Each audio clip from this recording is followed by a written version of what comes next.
ओम श्री परमात्मा नमः।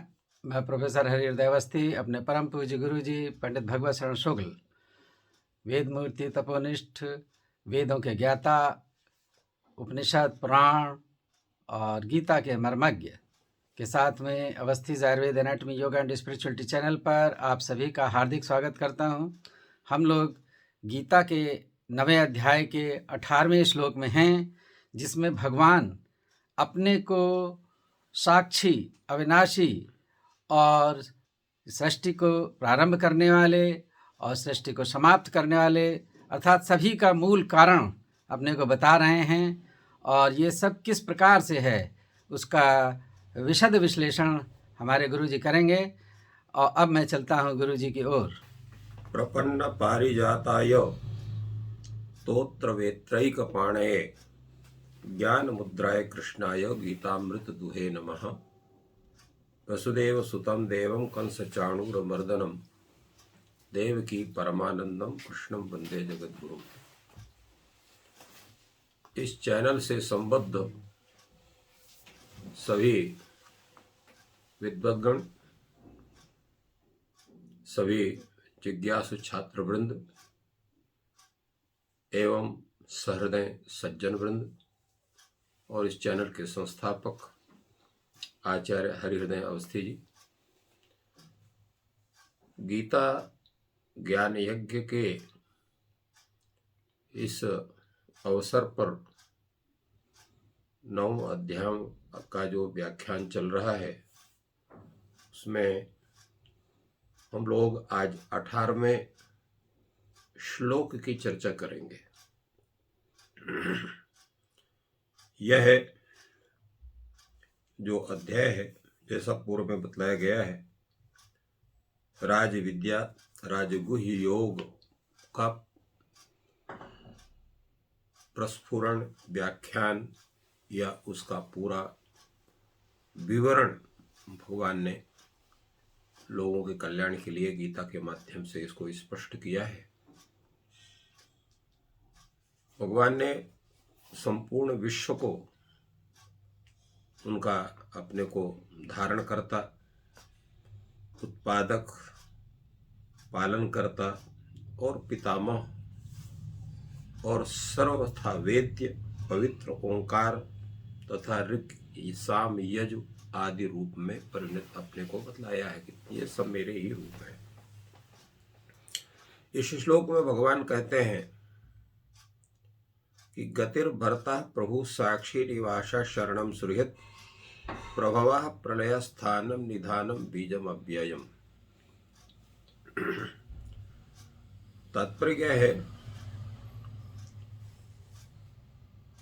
कि जो परमात्मा है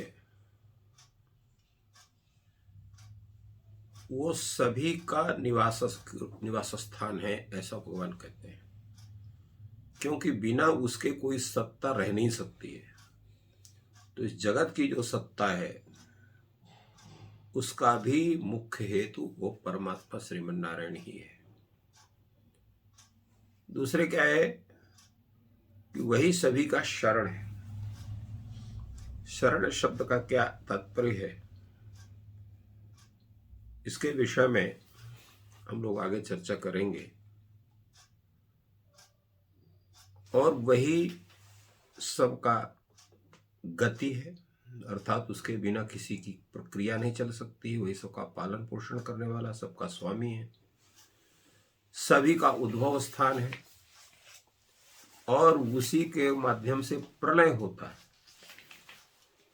और वही संपूर्ण जितना विश्व है उसका वो आदि कारण भी है। इस तरह से भगवान ने अपने को बतलाया है।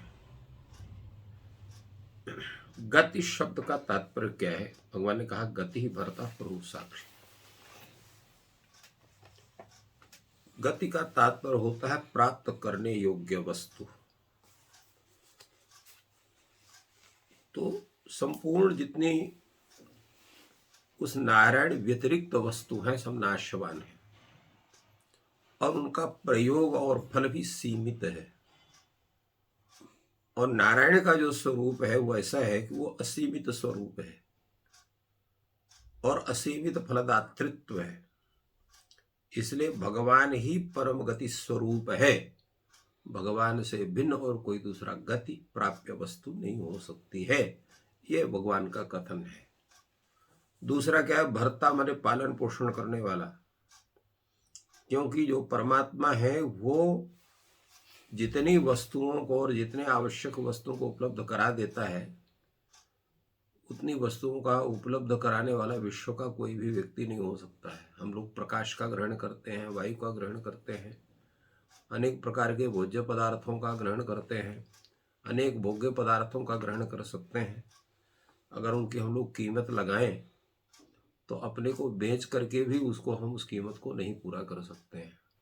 वो भगवान का स्वरूप है और वो सभी वस्तु हमें बिना किसी मूल्य के वो हमें प्राप्त हो रही हैं। अभी हम लोग देखते हैं, अभी ये जो बीमारी कोरोना की आई थी, एक सिलेंडर जो ऑक्सीजन का लेना पड़ता था कितना महंगा था और कितनी उसके लिए किल्लत होती है।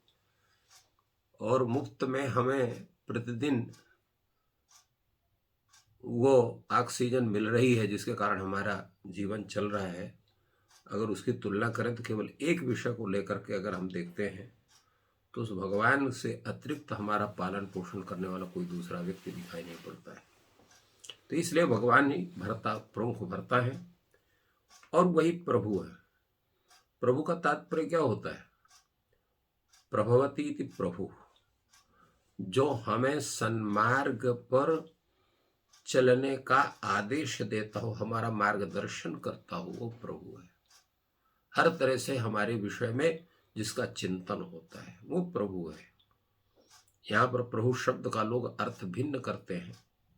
जैसे आजकल इंग्लिश में प्रसिद्ध शब्द है बास, तो बास ये अर्थ उसका नहीं है। बास का मतलब केवल शासन करना या उसका मालिक होना। यहाँ मालिक प्रभु शब्द का अर्थ है जो एकमात्र ऐसा व्यक्ति है जो हमारे लिए सन्मार्ग को उपस्थापित करता है कि वेद विहित ये मार्ग है, उस पर हमें चलना है और उससे अतिरिक्त तो जो मार्ग है, पाप मार्ग है, उस पर हमें नहीं चलना है।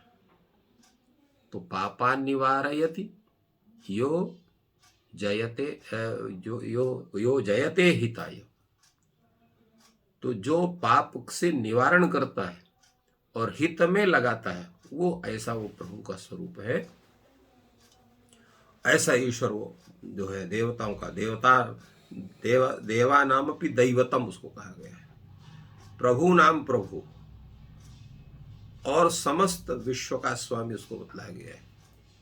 वो परमात्मा स्वरूप है जिसे सूर्य है, अग्नि है, इंद्र है और वायु यम आदि जो है जिसके भय से अपनी मर्यादा में रहते हैं। उसमें कहा गया उपनिषदों में, यस्मात् भीतः वातः पवते भीतो देति सूर्य, जिसके डर से सूर्य चलता है, वायु चलता है। यस्मात् भीतो वायु प्रवते वातः प्रवते भीतो देति सूर्य। और इंद्र अग्नि यम आदि जिसको अपने अपने कार्य में रत रहते हैं वो प्रभु है। अर्थात प्रत्येक प्रकृति के जितने भी अधिकारी देवता या अभिमानी देवता हैं उनको तत्त कार्य विशेष में संलग्न रह के संपूर्ण प्राणी मात्र का जो पोषण करता हो वो प्रभु का स्वरूप है। तो इसलिए उसको प्रभु कहा गया और साक्षी है। हम लोग अपनी ही गतिविधियों का निरीक्षण नहीं कर सकते हैं। अगर सायंकाल हम बैठेंगे दिन भर हमने क्या क्या किया है तो अनेक कार्य हमारी सूची से गायब हो जाएंगे जिनको हमने किया परंतु हमें स्मरण में नहीं रहते। कुछ मोटे मोटे हमारे हिसाब में आते हैं जिनको हम लोग कह लेते आज हमने ये किया, किंतु परमात्मा का स्वरूप क्या है? प्रत्येक प्राणी, केवल मनुष्य नहीं, प्रत्येक प्राणी जिनकी गणना करना असंभव है, क्योंकि शास्त्र के अनुसार 84 लक्ष योनियां हैं। मैंने 84 लक्ष जीवों के जो है शरीर के उसके प्रकार हैं और एक एक प्रकार में कितने कितने प्राणी हैं इसकी गणना नहीं की जा सकती है। हम मनुष्य की गणना नहीं कर पाते हैं तो अन्य प्राणी की गणना हम क्या करेंगे। संपूर्ण विश्व में कितने मनुष्य हैं इसकी भी गणना यद्यपि है, फिर भी वो सटीक गणना नहीं है। अभी आप गणना करेंगे 4 आदमी फिर पैदा हो जाएंगे तो कहाँ से गणना कर पाएंगे। तो ये स्थिति है, परंतु वो परमात्मा सभी का साक्षी है, सबके विषय में जानता है, सबके शुभ कर्मों को भी जानता है, अशुभ कर्मों को भी जानता है, इस जन्म के विषय में भी जानता है, और व्यतीत जीव जो जन्म है उनके विषय में भी जानता है, आगामी जो प्राणियों के जन्म होने वाले उनके विषय में भी जानता है। इसलिए साक्षी कौन हो सकता है? जो संपूर्ण विषय का जिसको ज्ञान हो, ऐसा ही व्यक्ति साक्षी हो सकता है, वही सर्वज्ञ कहा जा सकता है। और निवास उनको कहा गया। निवास का मतलब क्या है कि भगवान ही सर्वत्र व्याप्त है, इसलिए उनके अतिरिक्त व्यक्ति का कहीं दूसरे जगह ठिकाना नहीं हो सकता है। हमारे सबके ठिकाने, हमारे नहीं, हमारे मतलब मनुष्यों के खाली नहीं, संपूर्ण जीवों के। संपूर्ण जीवों को कौन आश्रय देता है और हमें आपको कौन आश्रय देता है? क्या जन्म से पहले हमें पता था कि इसी घर में हम रहेंगे या इसी मकान में रहेंगे? या जन्म लेने के बाद व्यक्ति जन्म कहीं लेता है, बड़ा कहीं होता हो और बाद में कहीं रहता है, और यह भी हो सकता है कि अंत में समय में भी उसको कहीं दूसरे जगह रहना पड़े। तो उस निवास की परिस्थिति अनुसार व्यवस्था भी वो परमात्मा करते, इसलिए परम निवास स्वरूप भगवान है, इसलिए निवासः उनको कहा गया। और शरणम, शरण का मतलब है जिसका कोई सहारा नहीं, उसका भगवान कहा गया है। भगवान स्वयं इसके विषय में घोषणा करते हैं, वाल्मीकि रामायण में आया हुआ है, सकृदेव प्रपन्नाय तवास्मीति च याचते अभयम सर्वभूतेभ्यो ददामि तद्व्रतम मम। अर्थात एक बार कोई कह दे अत्यंत आर्त होकर के, शरणागत होकर के, हे प्रभु मैं आपका हूं, और तो भगवान जब इतना कह, भगवान के समक्ष हो जो कह देता प्रभु मैं आपका हूं, आप मेरे हैं, एक बार खाली, तो भगवान कहते हैं कि सर्वभूतेभ्यः अभयम ददामि, तो संपूर्ण प्राणियों से उसको अभय होता, अर्थात कहीं भी उसको फिर भय प्राप्त नहीं होता है। भगवान कहते हैं कि ये केवल एक के लिए नहीं है, ये एतद् व्रतम मम, ये मेरी प्रतिज्ञा है। और गीता में भी भगवान कहते हैं कि सर्वधर्मान् परित्यज्य मामेकं शरणं व्रज अहम त्वा सर्व पापेभ्यो मोक्षयिष्यामि मा शुचः। सभी जितने भी ये काम्य कर्मादि हैं उनके फल इच्छा से रहित होकर के सर्वधर्म माम एकम शरण, केवल मेरे शरण में आ जाओ। ये कह दो प्रभु मैं आपका हूं, आप मेरी रक्षा करिए, आपके शरण में हूं। तो वहां पर भी भगवान कहते हैं कि मोक्षयिष्यामि मा शुचः अहम त्वा सर्व पापेभ्यः, सभी पापों से, सभी दुष्कर्मों से मैं तुम्हारी रक्षा करूंगा और तुम्हें शोक करने की आवश्यकता नहीं। तो वो शरणागत वत्सल स्वरूप है, इसलिए भगवान को शरणागत वत्सल भी कहा जाता है। जो शरण में आ जाता है उसको पुत्रवत स्नेह भगवान देते हैं। और सुहृद, जो सुहृद है, सुहृद का मतलब सबका हित करने वाला है, स्नेही है, और वो सभी के उत्पादक होने से प्रभव है।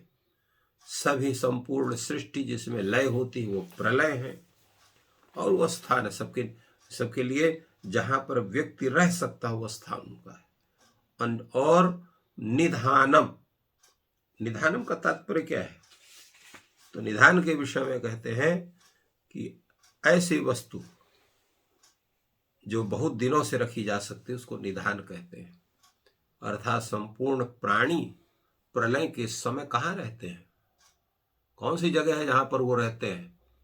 क्योंकि जीव जो है ईश्वर अंश जीव अविनाशी कहा गया है कि जीव की कभी मृत्यु नहीं होती है, वो ईश्वर का अंश माना जाता है। तो जब प्रलय काल में सब कुछ नष्ट हो जाता है तो वो जीव कहाँ रहता है? तो उसमें कहते हैं वो जीव भी वो उस परमात्मा में ही लीन होकर के रहता है। तो प्रलय पर्यंत जब तक प्रलय काल का स्वरूप है तो सब प्राणियों के आश्रय, सभी जीवों के आश्रय वो परमात्मा, इसलिए उनको परम निधानम कहा गया। और बीजम कहा गया, संपूर्ण सृष्टि का बीज है। और जिसे ही सृष्टि समुद्भूत होती है और अव्यय है, अविनाशी है। परमात्मा का कभी भी नाश नहीं होता है, इसलिए परमात्मा को अव्ययम बीजम कहा, जिसका कभी नाश नहीं होता है। अगर उसका ही नाश हो जाएगा तो संपूर्ण सृष्टि ही समाप्त हो जाएगी। तो आदि कारण भूत भगवान श्रीमन नारायण की स्थिति सर्वदैव विद्यमान रहती है। इसलिए महाप्रलय के समय में भी वो परमात्मा तत्व ही एक होता है और सृष्टि के समय पर वही कहता है एको हम बहुश्याम, मैं अकेले हूँ, मुझे बहुत रूप में होना चाहिए। इसलिए संपूर्ण सृष्टि जो है वो भी भगवत स्वरूप ही कही जा सकती है, क्योंकि भगवान ही अपने को अनेक रूपों में प्रकट करते हैं। तो इस तरह से भगवान ने अपनी विभूतियों का एक सूक्ष्म रूप में और अपने प्रभाव का वर्णन करके सभी को उस परमात्मा के आश्रय में आने का और परम पवित्र होने का एक सुअवसर उन्होंने अपने उपदेश के माध्यम से प्रदान किया। बहुत ही सुंदर विश्लेषण गुरु जी ने किया और प्रत्येक शब्द की व्याख्या की और ये बताया कि अपनी विभूतियों का ईश्वर ने इसलिए वर्णन किया है कि सभी शरणागत होकर आराधना करें और उनको प्राप्त करें, मोक्ष की प्राप्ति करें। यही उद्देश्य है इन श्लोकों का, गीता का। और ये आपको ज्ञान अच्छा लग रहा है, जो नए श्रोता हैं, दर्शक हैं, वो चैनल को सब्सक्राइब करें, वीडियो को लाइक और शेयर करें, जिससे ज्ञान सभी तक पहुँचे। आपका दिन शुभ हो, ईश्वर आपकी मनःकामना पूर्ण करें। धन्यवाद।